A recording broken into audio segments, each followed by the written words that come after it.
గమ్యము చేరుట అనేది చాలా ముఖ్యం. ఈ యొక్క ఇరుకైన మార్గంలో వెళ్ళినట్లయితే గమ్యం ఎక్కడ చేరుతాం అనేది మనకు తెలుసు. ఈ యొక్క విశాలమైన మార్గంలో మనం వెళ్ళినట్లయితే గమ్యం ఏముంటుందో అనేది మనకు తెలుసు. అన్ని మనకు అయ్యగారి కంటే ఎక్కువ బాహాటంగా తెలుసు. ఆయనను మనం ఎన్నుకునే ఒక మార్గం ఏముంటున్నదండి? అంధకారమైన ఒక మార్గమే. ఎందుకంటే నానా రకమైన ఒక కారణాలు ఉంటాయి.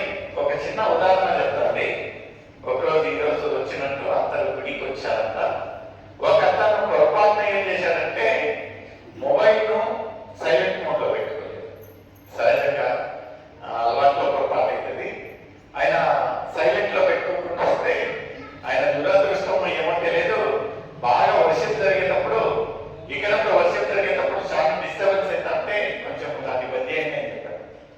అక్కడ ఒక ఏమయ్యాదంట, ఆ ఒక రింగ్ రాగానే రింగ్ టోన్ రాగానే అందరూ తిరిగి ఆయనకి వెళ్ళి చూశారంట.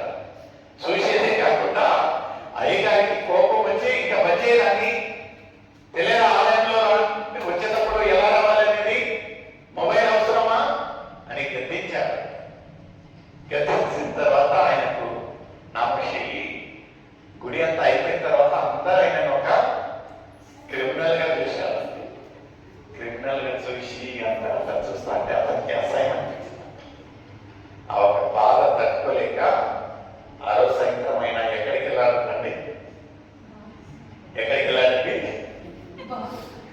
బాధ ఎక్కువైతే ఎక్కడికి పోతారు? నాకు ఆవేశం ఎక్కువైనా, సంతోషం ఎక్కువైనా, బాధ ఎక్కువైనా ఎక్కడికి వెళ్తాము? అక్కడికి వెళ్ళాలి. అక్కడికి వెళ్ళి ఒక 2 గుటికలు తాగానే తబ్బిబ్బులాడి అక్కడ ఉండే ఒక బాటల్ కింద పడిపోయింది. బాటల్ కింద పడగానే అందరూ ఆ ఒక సైలెంట్ ఉండేటోళ్ళు అందరూ తిరిగి ఎవరిని చూశారంట? ఈయన చూశారు. చూడగానే దేవుడా, పొద్దున్నే నేను జీర్ణం ఇంకా కాలేదు, అప్పుడే తండ్రి ఇక్కడ ఎంత అయిపోయింది అనుకొని అందరినీ ఆశ్చర్యంగా చూస్తా అంటే అయితే ఇక్కడ ఏమైందంట, ఆ ఒక బార్ ఎక్కడ వెయిటర్ ఉంటాడు కదా, వచ్చానంటే అయ్యగారు ఏంటంటే నో ప్రాబ్లం, నా పని క్లీన్ చేసేది నేను తీసేస్తాను, మీరు టెన్షన్ తీసుకోవాలండి, మీరు ఈ టేబుల్ నుంచి ఆ టేబుల్లో వెళ్ళి కూర్చోండి, అది బాగా నీట్గా ఉందని ఈ టేబుల్ నుంచి తీసుకొని ఆ టేబుల్ వచ్చారు. ఆ మేనేజర్ ఎవరైతే చూస్తా ఉన్నారో ఈ యొక్క పగలగొట్టింది ఆయన వెళ్ళి చెప్పారంట, పొరపాటులో జరుగుతూ ఉంటాయి, అది ఏం మీరు బాటిల్ తీసుకున్నారు కదా, దాంట్లో ఖర్చు నేనే చూసుకుంటా, కాంప్లిమెంటరీగా మీకు ఏమి ఇష్టమవుతుందో మీరు తీసుకోండి అని అక్కడ ఇచ్చారు. తర్వాత అక్కడ కూర్చున్న వాళ్ళందరూ ఏమన్నారంట, ఇవన్నీ అయితే ఉంటాయి కదా, ఈ రోజు నువ్వు నిన్న నేను పగలగొట్టినా, రేపు వాడు పగలగొట్టాను, దాని గురించి ఎందుకు ఫీల్ అవుతాను, ఎంజాయ్. ఆ తర్వాత ఆ రోజు జరిగిన ఒక సన్నివేశం, ఉదయం ఒక సన్నివేశం జరుగుతున్నది, సాయంకాలం ఒక సన్నివేశం అవుతున్నది. అయితే ఈ యొక్క సన్నివేశంలో అతను ఏమైపోయాడంట, ఆలయానికి దూరం అయ్యి దానికి దగ్గరైందండి. ఎందుకంటే ద వే ఆఫ్ ట్రీట్మెంట్, గద్దెంపు అనేది ఇష్టం లేదు పిల్లలకు. ఇంకా అదేమంటారు, లాక్డౌన్ చెప్పు బాత్రూమ్ సెన్నింగ్ అంతే అంటారు. మనం చెప్పేంత వరకు చెప్తాము, వినకపోతే ఏం చేస్తాము కదా, కాంగ్రెస్ మార్క్ పడి ఉంటుంది. అలానే ఇక్కడ ఒక ఎంత చక్కగా ప్రతి ఒక్క దైవ సేవకుడు, ప్రతి ఒక్క కాపరి, ప్రతి ఒక్క వర్తమానం ఏం చెప్తా ఉంటున్నదంటే, నైనా ఆయన ఈ యొక్క లోకానికి వెలుగు కనుక ఆయనతో మీరు సహవాసం ఉన్నట్లయితే మీరు ఎక్కడ ఉంటారు? వెలుగులో ఉంటారు. లేనట్లయితే అపవాది యొక్క సహవాసంలో ఉన్నట్లయితే ఎక్కడ ఉంటారండి? చీకటి. అయితే మనకు లైఫ్ ఏంటి ఏంటంటే చీకటి బ్రతుకు. అలవాటు పడిపోయాము కదా, అలవాటు పడిపోయాం.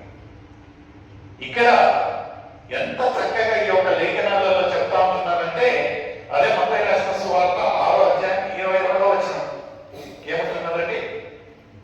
Book of Matthew 6th chapter 22nd verse.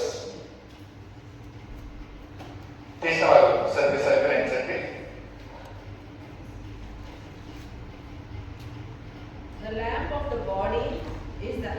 If therefore your eye is good, your whole body will be full of light. హల్లెలూయా హల్లెలూయా. ఎంత చక్కగా తెలుగులో చదవండి. దేహమునకు దీపము దేహమునకు దీపము కన్నే కనుక. ఏంటంటే కన్ను ఏంటండి కన్నే కనుక. పిల్లలు ఇక్కడ ఏంటంటే అది కన్ను. కన్నులు కనుక నీ కన్ను తేటగా నీ కన్నులు తేటగా ఉన్నట్లయితే దేహం అంతయు. ఇప్పుడు కళ్ళతో ఏం సమస్య వచ్చేది ఏంటది? కళ్ళలో పుణ్యముక్తిమే అనేది అంటే ప్రపంచమంతా ఎక్కడ ఉంటున్నది? మన యొక్క చేతులు, మన కళ్ళని ఎక్కడ ఉంటున్నాయి? మొబైల్లో. ఏదైతే చూడకూడదు, ఏవైతే దేవునికి ఆయాసకరమైన ఉంటున్నాయో, ఏవైతే లోకరీతిగా ఉంటున్నాయో, ఏవైతే అంధకారంతో కూడి ఉంటున్నాయో, ఏవైతే అపవాదితో సంబంధించినవి ఉంటున్నాయో అన్ని ఎక్కడ ఉంటున్నాయి? చేతిలో, మొబైల్లో.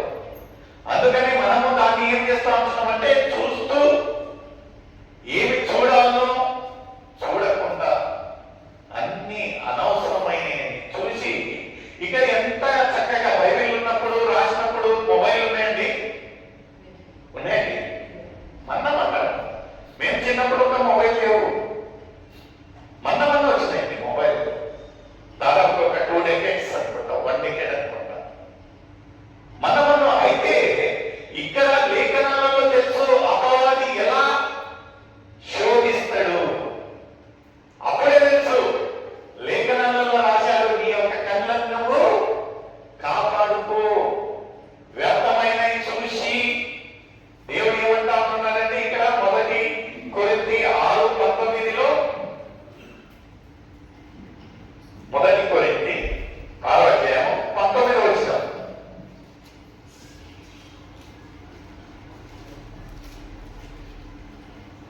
ఈ దేహము నీ దేహము దేవుని వలన నీకు అనుగ్రహింపబడి నీలోనున్న ఇక్కడ కళ్ళ నుంచి కనులు చెడినట్లయితే, స్వచ్ఛంగా ఉన్నట్లయితే మన దేహం అంతా స్వచ్ఛంగా ఉంటుంది కదా. అయితే ఈ దేహాన్ని మనం ఎందుకు కాపాడుకోవాలి?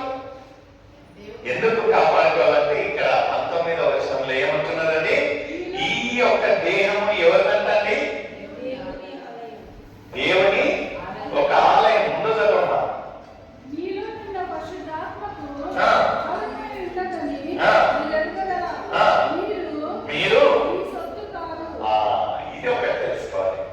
ఎందుకంటే కొన్ని మంది చూసినట్లయితే ఒక అతను 2 నిలబడుకొని ఉండాలండి. ఇద్దరి దగ్గర మొబైల్